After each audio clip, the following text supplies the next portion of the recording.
instead of 1 Charlie. Just when I think this trigger is gonna break, there's like another false wall, and a quality single stage trigger.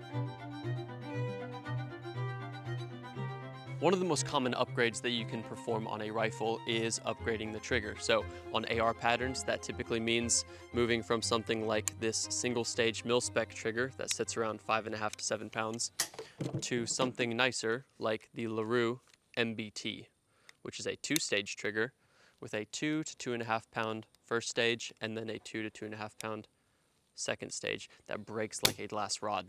Today we're going to find out if these trigger upgrades actually help you in a meaningful way. We'll be doing a couple exercises spanning from slow fire marksmanship at a decent distance to that up close nasty practical shooting that we like to do in sports like USPSA and PCSL. And we'll just measure the difference in the performance between the two, talk about it some, and then talk about when an upgrade like this may be right for you.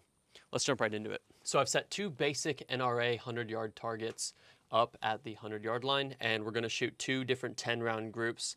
I'm going to give a slight edge to the Milspec trigger by making my cold performance happen on the nicer trigger. So I'll be warmed up by the time we go to the basic trigger. So let's go ahead and put this together. This upper we're using is a 16-inch LaRue upper. It's got their nice thick barrel profile in it. Make your own jokes, but this thing is a tack driver when you are doing the right work. Okay, so I've placed the microphone pretty close to the trigger, so hopefully you'll be able to hear it. Again, this is the nice trigger, so we're gonna start with the LaRue and send 10 rounds.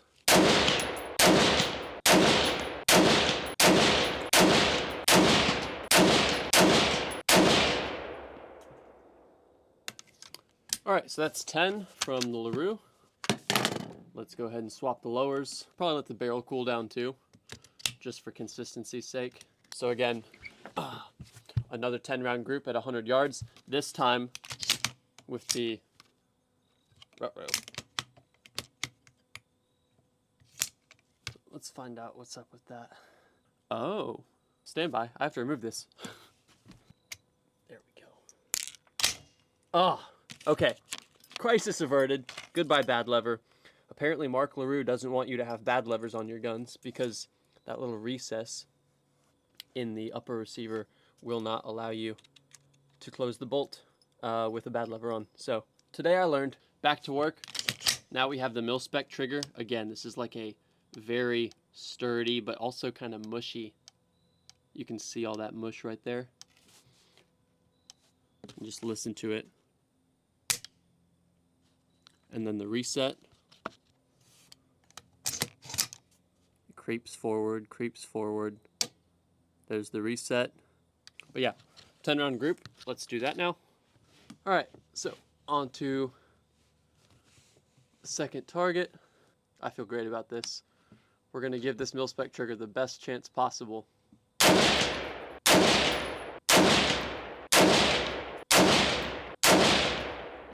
Yeah, just when I think this trigger is gonna break, there's like another false wall, and a quality single stage trigger is gonna break like a glass rod. Like you're gonna feel that resistance and just snap straight through it. This one is a single stage trigger that has what feels like 6 or 7 walls if you're really being deliberate with your trigger control here.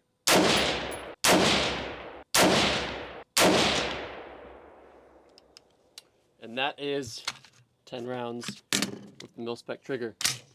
Let's go down range and see what we're looking at. So this is far from my best shooting, but if you look at the difference between the two groups, and this was the nice trigger, this is the Milspec trigger, you don't see that much of a difference. In fact, you might be able to argue that the Milspec trigger did marginally better because you can see these shots are clustered tighter together, and then we've got this one flyer kind of expanding the size of the entire group. One thing to note here is that this ammo is slightly different than what I zeroed for, but I knew it was close enough to give us a decent picture of what's going on. What does this really tell us? Well, there's not that big of a difference when you have all the time in the world to just deliberately stack pressure onto the trigger. But when time is of the essence and we're shooting more aggressively, what changes? So our next exercise is gonna be trigger control at speed. We're at 15 yards right now, and I've got a black paster on the head box. So I'm gonna be holding the head box, have my finger totally off of the trigger, and then on the beep, I'm going to smash straight through it. And we're gonna do 10 rounds per lower on that, and then we'll also do doubles. So for the sake of time, I'm gonna do 10 rounds of trigger control at speed, then 20 rounds of doubles afterwards. So let's jump right into that. And we're gonna be using a random start delay. It'll be between 3 and 4 seconds for each of these trigger control at speed reps. So here we go. Again, starting with the nice trigger.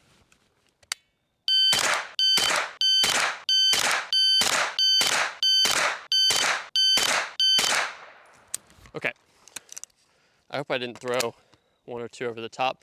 Now let's shoot our 20 rounds of doubles. So it'll be just one beep, and then I'll shoot a set of 10 rounds, so 5 pairs, and then I'll do another rep that way. So here we go.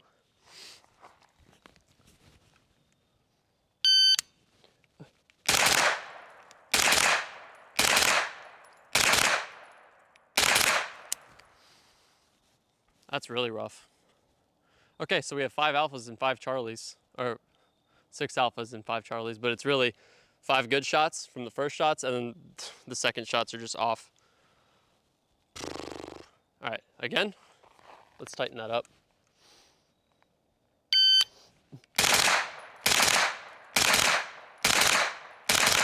Much better. Okay, so skill issue there. I definitely tightened that up big time. I think it was 10 alphas, yeah, for that second set. So if the difference is very big, we might have to give another set of doubles to this since I'm warming up on it. But yep, that is the LaRue. Let's switch to the Milspec trigger. All right, and now here is that Milspec trigger. All right, again, just 10 rounds of trigger control at speed and then 20 rounds of doubles. Okay, that is quite the lens flare. Let's fix that. Whoa, okay, yeah. It's already way off. Here we go. I feel just as good about these trigger pulls as I do with the LaRue, but I'm telling you, this is worse. That was better. Even better. All right, so that's our 10, 20 rounds of doubles. Here we go.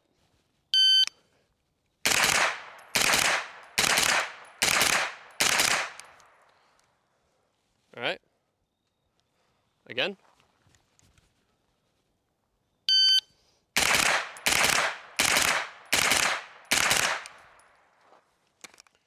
Cool.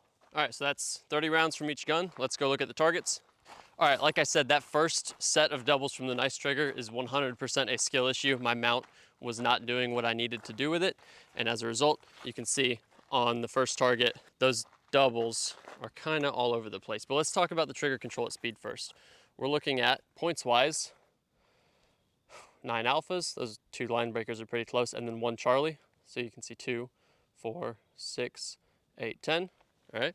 And then on the second target here, we have 8 alphas and 2 Charlies. You can see that very obtuse trend. I did clean it up, so these happened later on in the set, but there's your 2, 4, 6, 8, and 9. Oh, ouch. This one looks a little bit like a double. If we zoom in on it, maybe you can see what I'm seeing too. It does look pretty wide.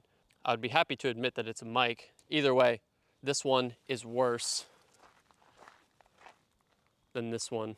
Not by a crazy amount though. And then now we've got to look at the doubles. So doubles on the first target are looking like this. That very first set of doubles that we shot looked like, I mean, it was all over the place. We went bam, bam, bam, bam, bam, bam, bam, bam, bam, bam. Every bad shot you see, 1, 2, 3, 4, 5, was from the first set of doubles, and it was each one was the second shot of each pair. And then this did come from the second set, but again, it's all 10 were alphas in that case. So we improved it big time there. We might have to do a second set because what we did with the Milspec trigger is decently respectable. So the Charlies are much tighter when they're there. And again, there's only 2 Charlies. This one's a line breaker instead of several Charlies. And they're all roughly around the A zone, right? So if they're not in it, they're just outside. I think what we need to do at this point is do a bit of a trigger freeze test and shoot some bill drills. Okay, so now we're gonna do bill drills. We're gonna shoot 6 rounds on the buzzer, pretty much as fast as we can pull the trigger. and see if we get any trigger freeze with the Milspec trigger compared to the nicer trigger. Because now that we're shooting more than 2 shots, we're shooting 6 shots, the longer string of fire should also test the durability of our trigger finger and how easy it is for tension in the firing hand to kind of creep in and make us get some trigger freeze going on. We're gonna start with the Milspec trigger on this one since we've started with the LaRue trigger, and you could argue that my cold shooting is inherently gonna be worse than my warmed up shooting. So let's do that. Okay. Again.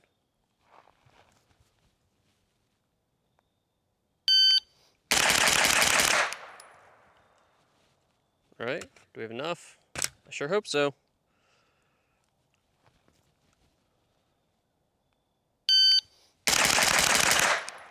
Perfect. All right, so that was 3 bill drills, 18 rounds, and it got progressively faster. So it really only got progressively faster because my mount got better. It was a 111, then an 8.4, then an 8.0 first shot, but the time for the rep went 196, 172, 163. So that's expected when you're training. You should hopefully be getting better rep after rep. Let's put the other lower on. Okay, now 3 bill drills with the LaRue trigger. Here we go.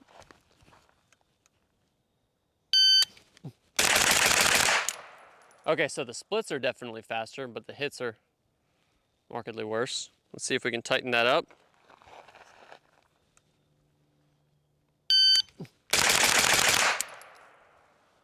Yeah, better.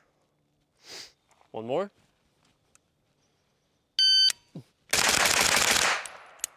All right, so on that one, my vision got carried away a little bit and we sent 2 shots high. Like I had already made the decision to fire. We didn't really have any trigger freeze on any of those reps. From what I remember, each one had a pretty consistent pace to it. And then if I switch this to look at the split, here we go. So from the Milspec trigger, we're looking at 18, 17, 16, 18, 16, 18, 18, 17, 18, 17, 16, 18, 17. Every single split is in between 16 and 18, okay? With the LaRue trigger, we only had one 18, and everything else was 15, 14, and then there's a couple 16 and 17s, but the vast majority of the splits on those 3 reps with the nicer trigger were 15s or 14s. So we sped up quite a bit. The hits did open up. Let's look at the hits now. There's a reason I say that splits are one of the last places you should look to pick up time. And it's because if you're trying to, take a 20 split to a 15 split and you don't have the hard skills, the mount, the connection to the gun to back that up, you're gonna see something like this happen, where if this is your 20 split, let me get this lit properly for you, and this is your 15 split, then it's not worth it because you're sending probably way more Charlies down there. Now, let's talk about this. 1, 2, 3, 4, 5. 5 Charlies out of 18 shots, okay? So you're dropping 10 points versus 2 Charlies out of 18 shots. So you're talking about a difference of 6 points. It's kind of negligible, but at the same time, what are we gaining in splits? 1 to 2 hundredths of a second. So I'm telling you right now, it doesn't take a super genius to understand that if your hits are going to improve, if you're going to take 1 to 2 extra hundredths on your split, it's probably better to take the better hits and the marginally slower splits. Now, the best of both worlds is go fast and don't suck. So there is definitely something to be said for that. And again, the skill issues we dealt with here, again, had very little to do with the trigger, right? So if the 2-stage trigger, that nice crispy trigger, gives you the confidence to be able to send those splits, and then you find a way to turn this into that at the pace that the better trigger is giving you, then you should absolutely get the better trigger. So a couple things to note there. The last thing I really want to test, because since we haven't seen very many differences, and this is a general theme with all the comparisons we've done on this channel, whether it's, Glock versus 2011 or the stock Glock trigger versus the nice Glock trigger, the last thing I'm thinking of that we can really try to create a difference between these 2 triggers in is prepped shots, right? So when we did trigger control at speed, we were totally off the trigger and just smashing all the way through it. How does that change when we're actually prepping the trigger though? So we're going to be totally prepped on the trigger. already contacting it. I know the single stage trigger we can't really pull anything through on. I'll add some pressure, but of course there's only one stage on that trigger. With the LaRue trigger, I can take all the pre-travel up and also be on that. So essentially this is simulating us taking like the most deliberate shot possible for when that matters, because I think that is where the quality of your trigger can really set itself apart from other triggers. So let's do that. Again, we're at like 16 yards now. Here we go. That one was me all day.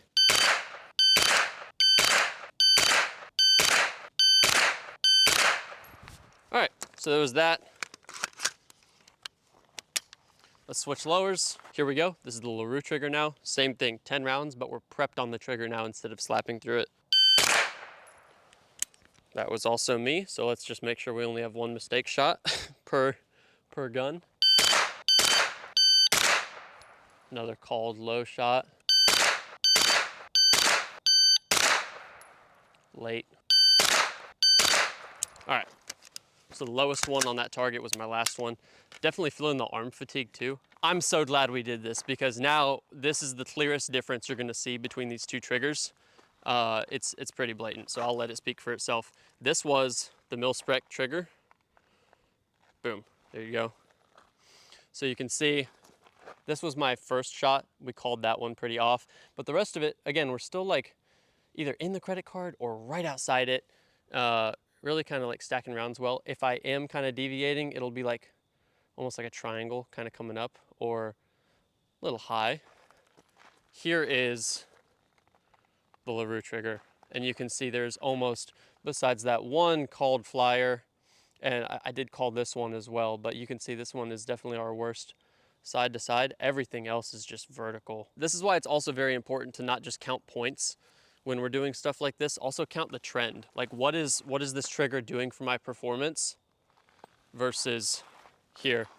Because if the only story that you think it's telling is whether it was an alpha or not, I think you lose the plot a little bit in training, because the shape of this is way more horizontal and kind of like out here versus something like this, even though there are 3 or 4 Charlies instead of 1 Charlie. This is way tighter. This was a called screw up because I wasn't quite ready.